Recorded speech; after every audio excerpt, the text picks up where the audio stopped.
Get ready with me for a வளைகாப்பு function. ஒரு குட்டி கன்ஃபியூஷன், இந்த சாரியா இல்லாட்டி இந்த சாரியான்னு சொல்லிட்டு. சரி, மேக்கப்லாம் முடிச்சுட்டு டிசைட் பண்ணிக்கலாம். நேற்று தான் என்னோட வேனிட்டி அப்கிரேட் பண்ணியிருக்கேன் with Charlotte tilbury foundation and compact. Try பண்ணி பார்க்கலாம். ஆஸ் யூஷுவல் முதல்ல பேட்ச் ஒர்க்கில் ஆரம்பிப்போம். பேட்ச் ஒர்க் முடிச்சாச்சு, ஃபவுண்டேஷன் ஸ்டார்ட் பண்ணலாம். நெக்ஸ்ட்டு காம்பேக்ட் போட்டுடலாம். Next on blush, eye makeup.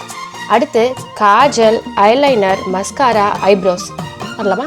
Lipstick போட்டு ஃபினிஷ் பண்ணிக்கலாம். ஸோ ஃபைனலி இந்த சாரி தான் போட போகிறதா டிசைட் பண்ணியிருக்கேன். ஒரு குவிக் சேஞ்ச் பண்ணிடலாம். சாரி கட்டியாச்சு. நெக்ஸ்ட் ஆக்சசரிஸ்லாம் போட்டு பொட்டெல்லாம் வச்சு ரெடி ஆகிட்டா done. Jewellery, hair to fully ready. இருங்க ஃபுல் லுக் காட்டுறேன். கொடைக்கானல் தூரலுக்கும் இல்லாத சுகம் உந்தன் வார்த்தையோ